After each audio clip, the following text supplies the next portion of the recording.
I ate 1,500 calories a day, went from 155 to 135 pounds, and then gained it all back plus 10 on top of that, hitting 165, my highest weight ever. This is what happens when you accidentally starve yourself on healthy food. I started carnivore, no tracking, no restrictions. I thought I'd found food freedom, but looking back, I had actually created the most extreme restriction of my entire life. Here's what I was actually eating. Lots of meat, mostly lean cuts of course, like turkey, chicken, but I also had ground beef soup, eggs, butter and steak. And I'm talking 2 to 3 pounds of meat a day. It was completely ridiculous. It felt like so much food. I'm eating until I'm full. Carnivore works, this is amazing, that's what I thought.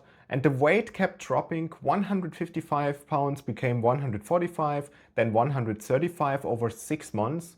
And I thought I'd really discovered the secret. And here's a pattern that I didn't see yet. It was 10 pounds every 3 months like clockwork. And the thing is, I was not tracking calories back then. And fast forwarding to when I learned to track calories properly now, I went back and calculated what I was actually eating on carnivore. And the reveal was an average of 1,500 calories a day. But here's what's crazy. During carnivore, on some days I was eating only 900 calories.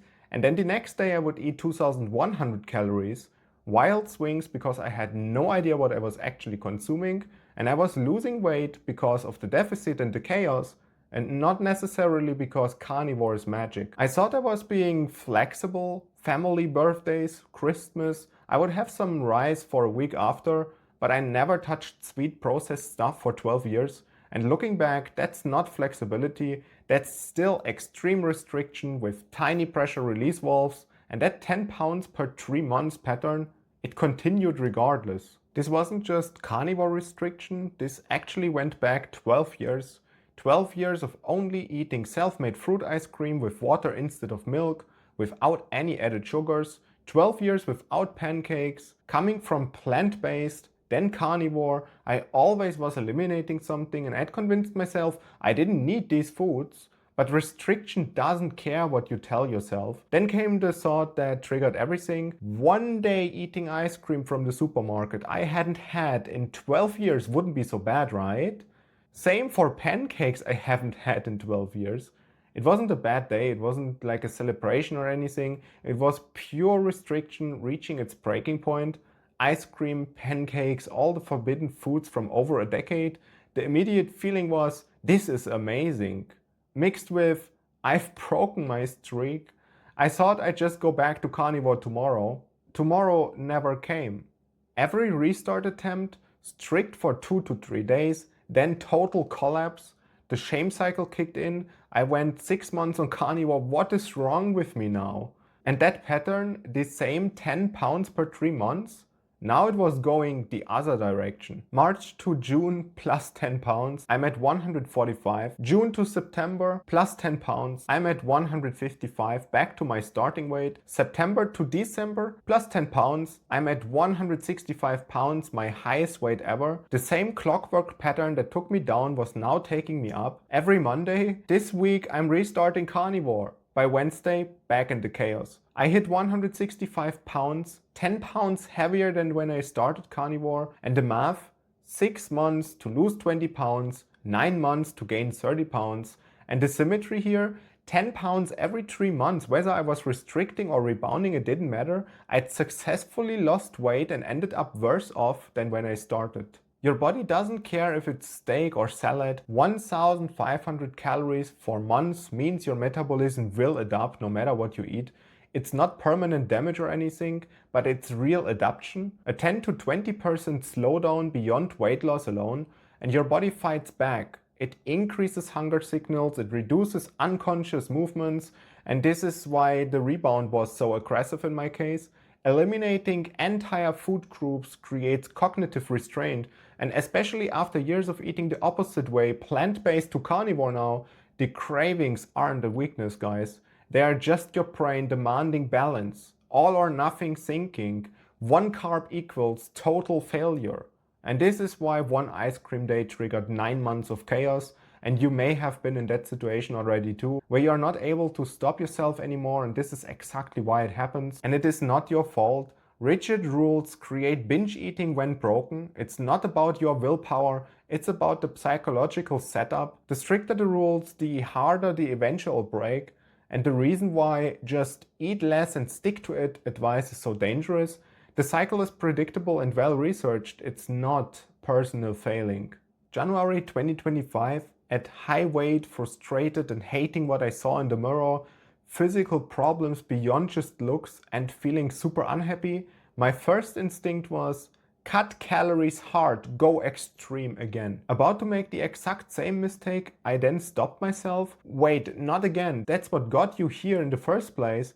I did the exact opposite of restriction. I started with basic bodyweight exercises, and the game changer on top of this was starting to track calories properly for the first time. I saw those 900 to 2100 calorie swings when I calculated carnivore, and I knew I needed consistency, and I realized if I cut too much, again, I'll be hungry and repeat the entire cycle, which I wanted to break out of. And the walking strategy that I added on top was 10,000 steps daily for an extra 300 calories. So I can just allow myself to eat a little bit more. And I gave myself a buffer so I'd never accidentally undereat again. I started tracking calories properly, and I mean really properly.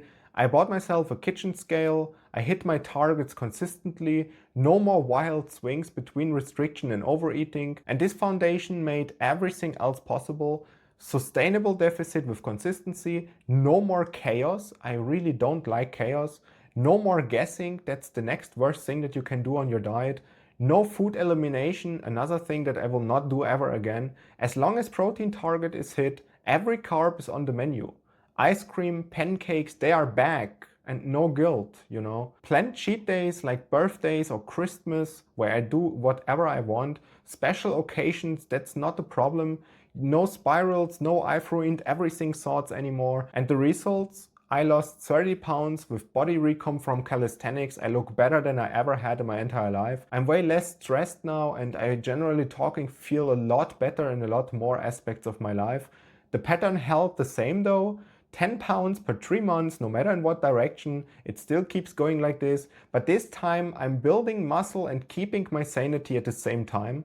And the final symmetry here, 9 months to gain 30 pounds, 9 months to lose those 30 pounds, but this time I'm going to keep the results. Here's the 4 lessons that I personally learned that I want to give you on your way in your weight loss journey. Maybe type them down somewhere to always remember this. Healthy food does not override simple math. You can accidentally starve yourself on steak just like you can on salad, it's a real thing. 1,500 calories is 1,500 calories. It is that simple. Restriction always has a cost. I lost 20 pounds and then I gained back 30, and the math doesn't work in your favor when you use extreme methods. Speed equals instability. Fast results feel amazing and everyone wants them, but they will set you up for an even faster rebound. Slow and sustainable always will win, but it is very important to know what you are doing after you actually got to your goal weight. Don't just go for 2-3 months straight binge eating a lot of stuff and basically eating as you have been before, because then you're gonna be back to the weight you have been before. And that is not why we are changing our lifestyle so much in the first place. We want to get the weight off permanently and not just like a quick fix. And flexibility is the key for all of this. No more food elimination plus planned cheat days plus protein target equals no psychological pressure equals no spirals. We don't do that anymore. And this is what sustainable actually looks like. You can get the weight off and you can actually keep it off by following the most basic and simple things. If you're cutting hard right now, ask yourself one question. Could I eat like this for the next entire year? And if your answer is no to that question, you are setting yourself up to the same trap that I fell into. The key was building a system I could actually sustain. The walking, the bodyweight basics, the flexible eating. But the foundation that made all of this work was learning to track consistently so I'd never accidentally undereat again and never overeat without realizing it. Subscribe if you want the honest version of fat loss and not the highlight reel. And if you want to see how I dialed in my tracking to stay consistent, no more eating 2,300 calories on some days and barely anything on other days, I break down my entire system step by step in this video right here. Thank you so much for watching, and if you have any questions, let me know down in the comments below. I'm always happy happy to help, and I will try my best to answer every comment that comes up. I see you in the next one.